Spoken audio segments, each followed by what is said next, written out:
desorientação e ruptura.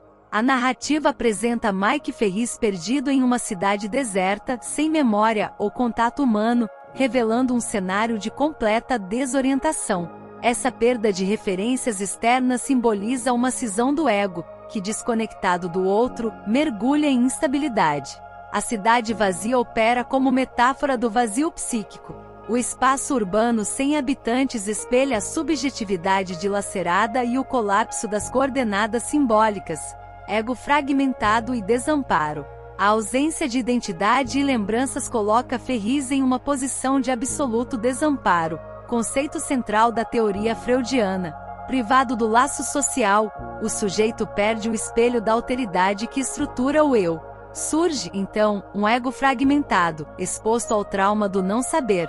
A solidão extrema revela a fragilidade da construção psíquica diante da ausência do outro. Inconsciente e realidade psíquica. O episódio insinua a possibilidade de que tudo seja uma alucinação ou um experimento mental, evocando a separação entre realidade empírica e realidade psíquica. O que importa dentro da lógica psicanalítica é o efeito de verdade produzido na experiência subjetiva. O inconsciente não distingue ficção e realidade, sendo estruturado como linguagem. Assim, o delírio expõe uma verdade latente da estrutura psíquica, arquétipos e o inconsciente coletivo. Ao confrontar símbolos como a cidade deserta, o espelho e o uniforme militar, emerge a leitura junguiana dos arquétipos do inconsciente coletivo. Ferris encarna o herói isolado diante do desconhecido, figura recorrente nos mitos da humanidade. O episódio transforma o ordinário em estranho, revelando as imagens primordiais que moldam o imaginário humano. O medo do abandono ressurge como conteúdo arquetípico universal. O espelho e a falta. Quando Ferris encara seu reflexo na vitrine, há um momento de confronto com a própria imagem, evocando o estádio do espelho lacaniano. O reconhecimento parcial revela a incompletude do sujeito, sempre escorado em identificações. A vitrine separa o real do simbólico, produzindo um efeito de falta. O espelho devolve um eu ilusório, que jamais alcança sua própria totalidade. O real lacaniano. O ponto de colapso no episódio ocorre quando a estrutura simbólica se desfaz e o personagem grita por socorro. Neste instante, o real lacaniano irrompe, aquilo que é impossível de ser simbolizado ou imaginado. Ferris não enfrenta apenas o isolamento, mas o confronto com o indizível da existência. O real não pode ser integrado, apenas sentido como angústia paralisante. Trilha sonora e afetos. A música de Bernard Herrmann contribui decisivamente para a experiência emocional do episódio.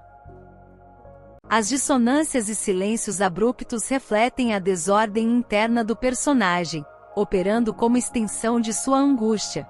O som assume uma função quase psicanalítica, pois traduz o indizível em afeto. Cada nota instável reforça a sensação de vazio e ameaça iminente. Ambiente familiar e perturbador. O cenário da cidade, com seus espaços cotidianos e aparentemente funcionais, deveria transmitir segurança e previsibilidade. No entanto, a ausência de pessoas transforma o conhecido em ameaça silenciosa.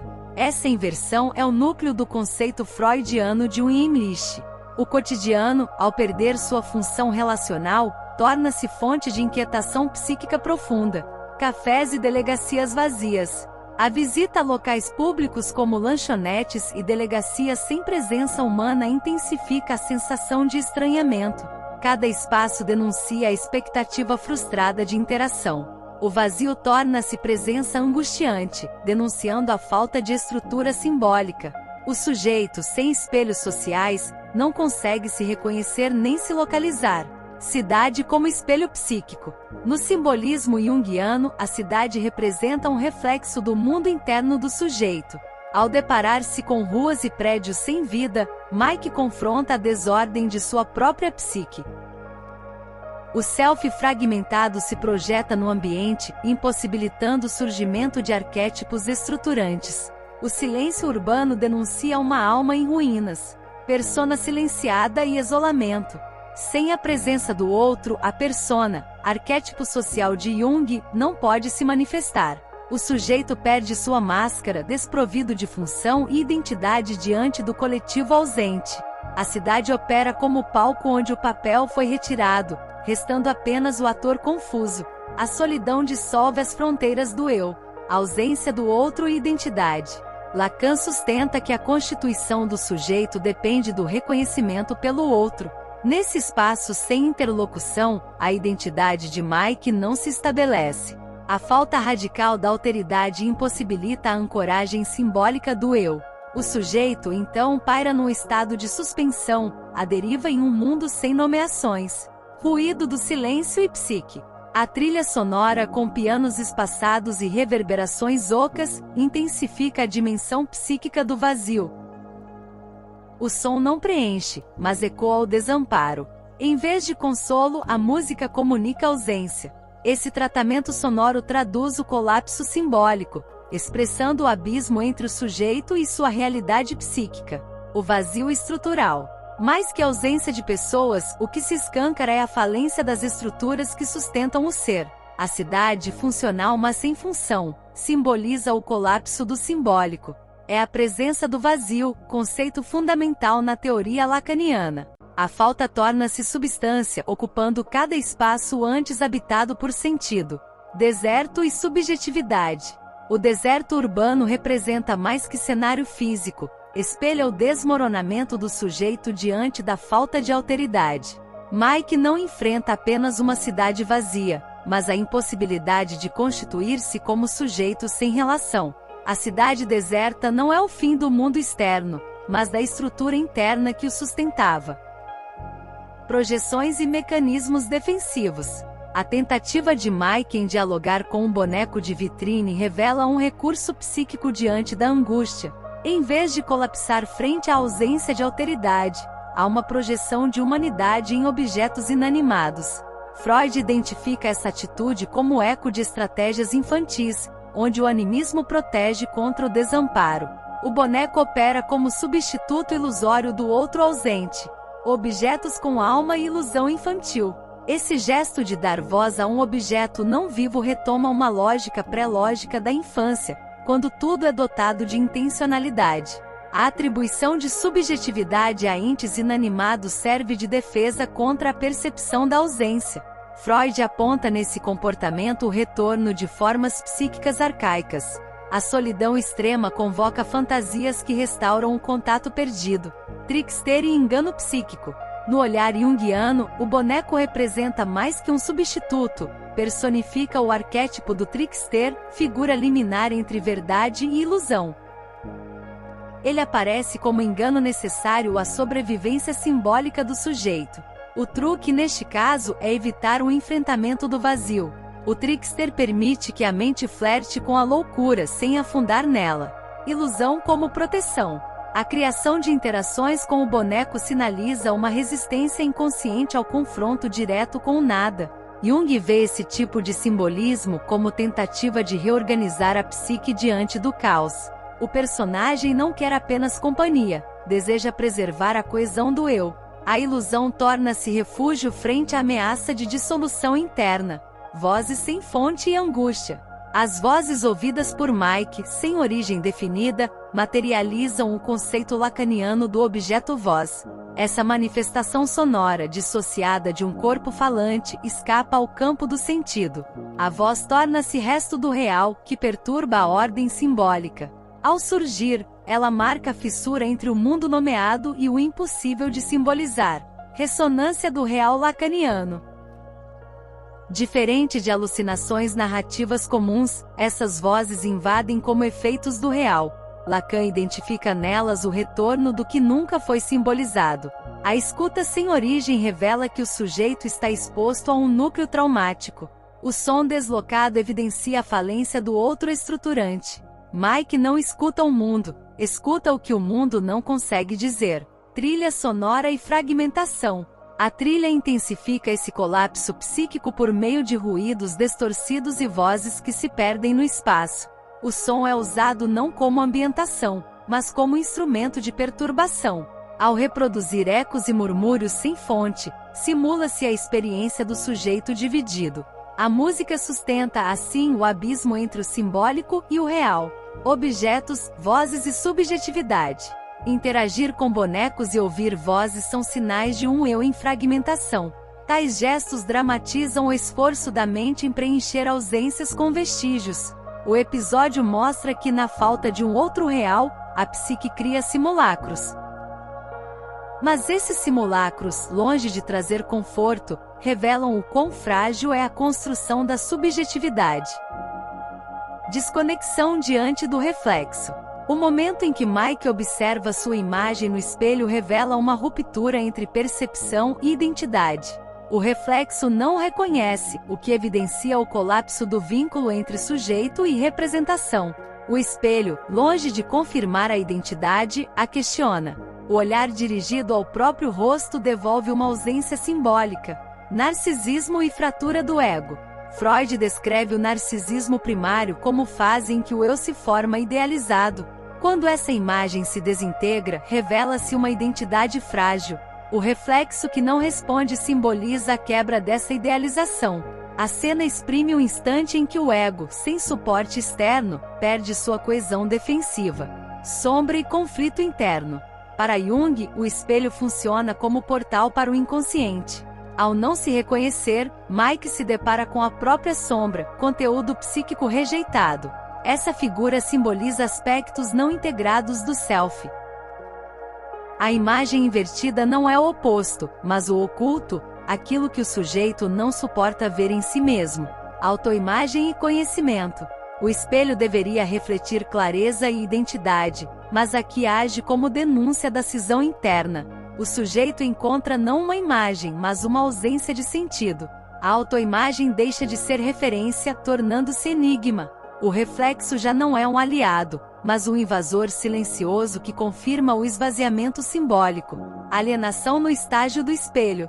Lacan propõe que o sujeito se constitui por meio da imagem no espelho, criando um eu ideal alienado. Quando essa imagem falha, a estrutura entra em colapso. A cena dramatiza o momento em que o eu projetado se distancia do eu real. A alienação deixa de ser inconsciente e torna-se experiência direta. Eu ideal e incongruência visual. A incongruência entre o que se vê e o que se é revela a falha da identificação imaginária. O sujeito não consegue mais sustentar a ilusão de unidade. Lacan afirma que esse descompasso entre imagem e identidade marca a divisão psíquica. O espelho então expõe a natureza fictícia do eu ideal. Trilha sonora e dissociação. O uso de glissando de harpa durante a cena gera uma atmosfera de irrealidade. O som não acompanha a imagem, mas distorce sua percepção. Esse recurso sonoro atua como extensão da dissociação interna. A música intensifica a quebra entre o real e o imaginado, reforçando a sensação de desintegração subjetiva. Identidade e espelho como ruptura. A sequência mostra que o espelho, longe de confirmar a identidade, pode ser dispositivo de ruptura. Ele devolve não o que se deseja, mas o que se teme. A perda do reflexo simbólico denuncia a falência das estruturas internas. O sujeito, frente ao próprio rosto, encontra o vazio da representação. Aparições e evasão. A visão fugaz de pessoas que somem ao se aproximar expressa o conflito entre desejo e realidade. A multidão simboliza o anseio por conexão social, que logo se frustra. O sujeito tenta alcançar o outro, mas a imagem se dissolve. Esse movimento revela a impossibilidade de permanência do laço simbólico. Desejo e formação de compromisso. Freud interpreta a alucinação como resultado de um compromisso entre pulsões inconscientes e o princípio de realidade. O desejo de pertencer gera visões provisórias que não se sustentam. A presença ilusória da multidão atende uma necessidade psíquica profunda, mas sua desaparição reafirma a intolerância da mente frente ao isolamento. Fantasmas do coletivo psíquico. Jung oferece outra leitura ao tratar a multidão como expressão do inconsciente coletivo. As figuras indistintas que surgem e somem são projeções arquetípicas. Representam aspectos como o anima e o animus, que aparecem quando o sujeito está em crise de identidade. A multidão encarna uma coletividade interna, mais simbólica do que real. Projeções arquetípicas efêmeras. O desaparecimento imediato dessas figuras reforça seu caráter não físico. Elas surgem como ecos de estruturas psíquicas primordiais que perdem força diante do trauma. Jung afirma que sem integração consciente, tais imagens tornam-se fragmentos desconectados. A efemeridade da multidão revela o distanciamento do sujeito em relação ao próprio inconsciente, o real e o simbólico em ruptura. A súbita aparição da multidão também pode ser lida como manifestação do real na ótica lacaniana. Esse elemento não é simbolizável e irrompe de forma traumática. A imagem coletiva, que deveria representar estabilidade, se dissolve em angústia. O que resta é a ferida aberta deixada por aquilo que não pode ser nomeado. Trauma irrepresentável. A tentativa de tocar ou interagir com essas figuras esbarra na ausência de reciprocidade. O sujeito enfrenta um real que escapa às redes do sentido. Lacan entende esse tipo de experiência como falha na articulação do simbólico.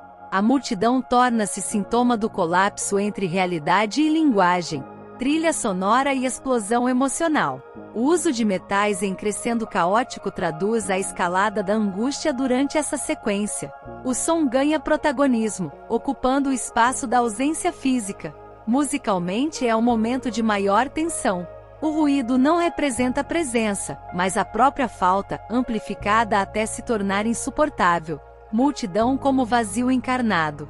Paradoxalmente, a multidão não preenche, mas revela o abismo interno. O sujeito projeta coletividade, mas colhe evasão.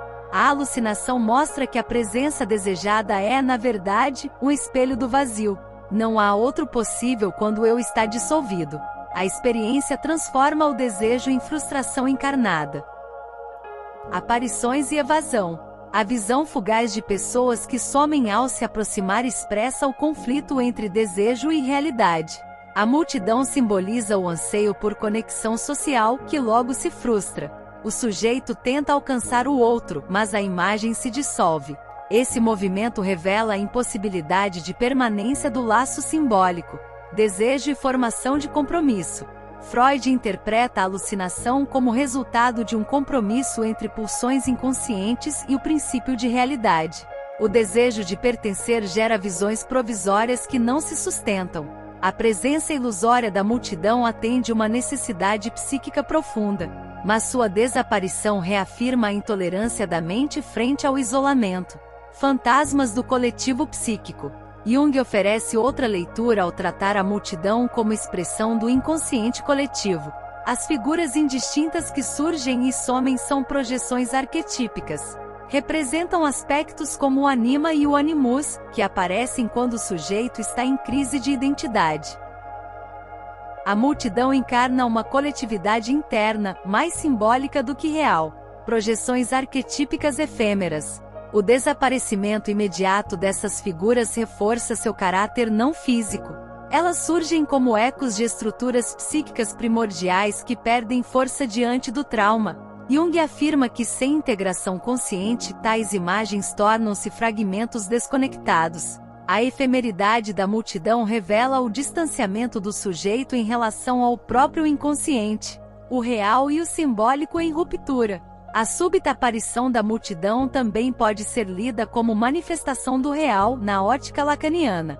Esse elemento não é simbolizável e irrompe de forma traumática. A imagem coletiva, que deveria representar estabilidade, se dissolve em angústia. O que resta é a ferida aberta deixada por aquilo que não pode ser nomeado. Trauma irrepresentável. A tentativa de tocar ou interagir com essas figuras esbarra na ausência de reciprocidade. O sujeito enfrenta um real que escapa às redes do sentido. Lacan entende esse tipo de experiência como falha na articulação do simbólico. A multidão torna-se sintoma do colapso entre realidade e linguagem, trilha sonora e explosão emocional. O uso de metais em crescendo caótico traduz a escalada da angústia durante essa sequência. O som ganha protagonismo, ocupando o espaço da ausência física. Musicalmente é um momento de maior tensão. O ruído não representa a presença, mas a própria falta, amplificada até se tornar insuportável. Multidão como vazio encarnado. Paradoxalmente, a multidão não preenche, mas revela o abismo interno. O sujeito projeta coletividade, mas colhe evasão. A alucinação mostra que a presença desejada é, na verdade, um espelho do vazio. Não há outro possível quando o eu está dissolvido. A experiência transforma o desejo em frustração encarnada. O vazio como protagonista. O episódio transforma a ausência em personagem central. Não há antagonista visível, apenas o vazio que cerca e invade. O cenário deserto opera como espelho do estado interno. O terror não vem de monstros, mas da falta absoluta de sentido. A trajetória de Mike representa uma erosão gradual da identidade.